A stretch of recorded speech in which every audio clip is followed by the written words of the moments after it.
The auditorium was packed, buzzing with pride and joy. Families waved cameras, waiting for their children's names to echo across the stage. But just as one proud father, a decorated black Marine, settled into his seat, two security guards closed in. Their faces were stern, their voices sharp. Whispers rippled through the crowd as the Marine, in full uniform, was told he had no place there. In that instant, the celebration of a lifetime turned into a spectacle of humiliation. But what nobody knew, what no one could have predicted, was that 6 Navy SEALs were already in the room. And what happened next left everyone in stunned silence. Graduation Day, a milestone that marks the culmination of years of hard work, sacrifice, and dreams fulfilled. For families, it's more than a ceremony. It's a memory etched forever. For one Marine, it was even more than that. He had missed birthdays, missed milestones, and endured deployments that tested the limits of human strength. But today, nothing could keep him away. His son, his pride, was walking across that stage. The Marine arrived early, dressed sharply in his decorated uniform, medals gleaming under the lights. Parents nodded respectfully as he passed, some even whispering in awe. His presence carried the weight of service, sacrifice, and dignity. He had earned his place in that room, not just as a father, but as a man who had defended the very freedoms being celebrated that day. But underneath the cheer and laughter, there was always that lingering shadow. The kind of shadow every black family in America knows all too well. A whisper of, "Will today be different?" Or "Will racism find us here too?" He brushed it aside, focusing on his son's proud smile as he adjusted the graduation cap one last time. The auditorium swelled with anticipation. Music played, banners waved, names echoed across the loudspeakers. It was supposed to be perfect. But perfection doesn't always survive prejudice, because just as he leaned back in his chair, heart swelling with pride, 2 guards locked their eyes on him. And from that moment, the celebration wasn't about to be remembered for academic achievement, but for the cruel reminder that even honor and sacrifice can't always shield a black man from suspicion. The guards approached with a kind of stiffness that made their intent obvious before they even spoke. They didn't look around the room. They didn't check tickets. They walked straight toward him, like predators who had already chosen their prey. The Marine noticed the shift in energy. Nearby families stopped clapping and leaned closer, pretending not to watch. A wave of unease spread through the rows. The guards leaned down, their voices sharp and cutting, motioning for him to stand. He didn't understand at first. He had an invitation. He belonged here more than most. But their message was clear. Leave. A murmur broke out in the crowd. A woman clutched her pearls. A man shook his head. His son, sitting with classmates in the front, caught sight of the commotion, his proud moment cracking into confusion. Marine's chest tightened. This wasn't the battlefield, but somehow it felt worse. He had been trained to survive war, to stand tall under fire. But this, being told he didn't belong at his own son's graduation because of the color of his skin, was a wound deeper than any bullet could inflict. The guards insisted. Their hands hovered near his arm, threatening to drag him out. Gasps echoed.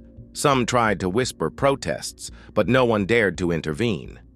Years of silent complicity kept the audience frozen, eyes darting away. And then came the cruelest part. The looks.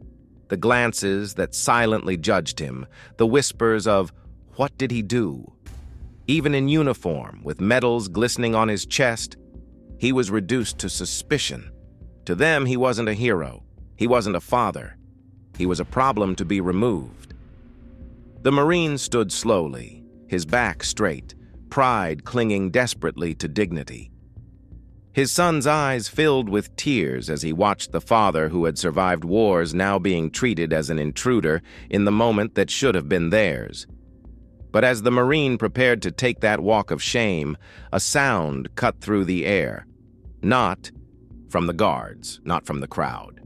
Chairs scraped, heavy footsteps echoed.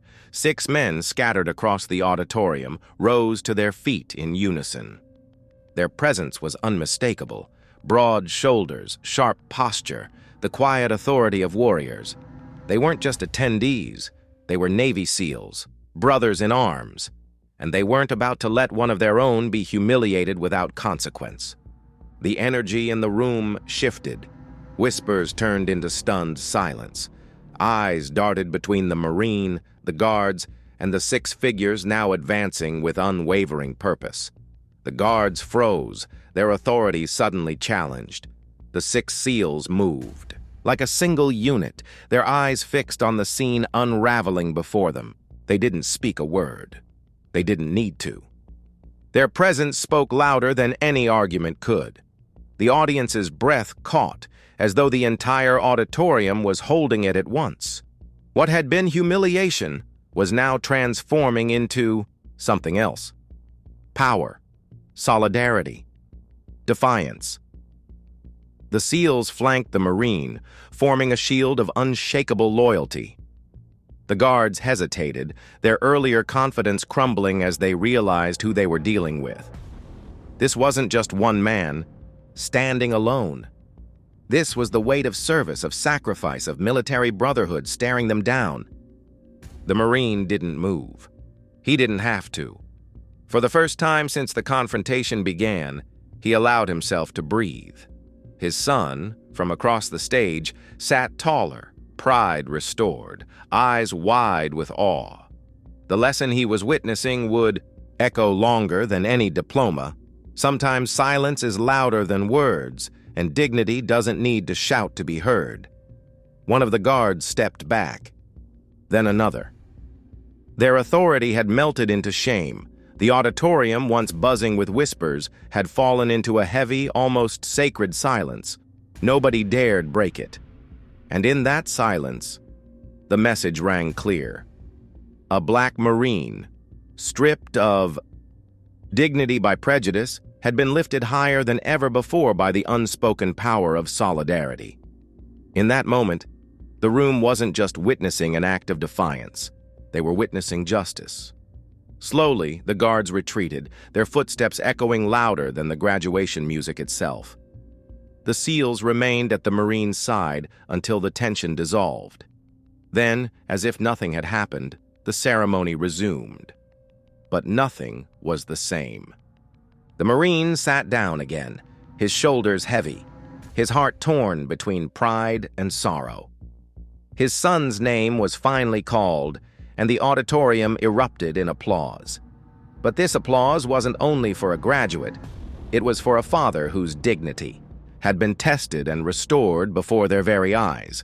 The moment etched itself into every witness's memory. They didn't just see a black Marine, they saw the reality of America's struggles with race, honor, and justice. They saw how quickly suspicion can overshadow sacrifice. And they saw how silence, solidarity, and courage can reclaim what hate tries to take away. When the ceremony ended, families left with more than photographs and diplomas. They left with a story, a reminder that racism isn't confined to history books or whispered warnings. It lives, it breathes, and it humiliates. But it can also be confronted. That day, 6 men reminded the world that injustice loses power when good people refuse to stay seated. They reminded the world that honor isn't just earned on battlefields. It's defended in everyday moments, where dignity is under attack. And perhaps the greatest lesson of all was left unspoken. If even a decorated Marine can be treated as if he doesn't belong in the proudest moment of his life, what does that say about the battles still ahead? Because if service, sacrifice, and honor can't shield a black man from racism, then what truly can?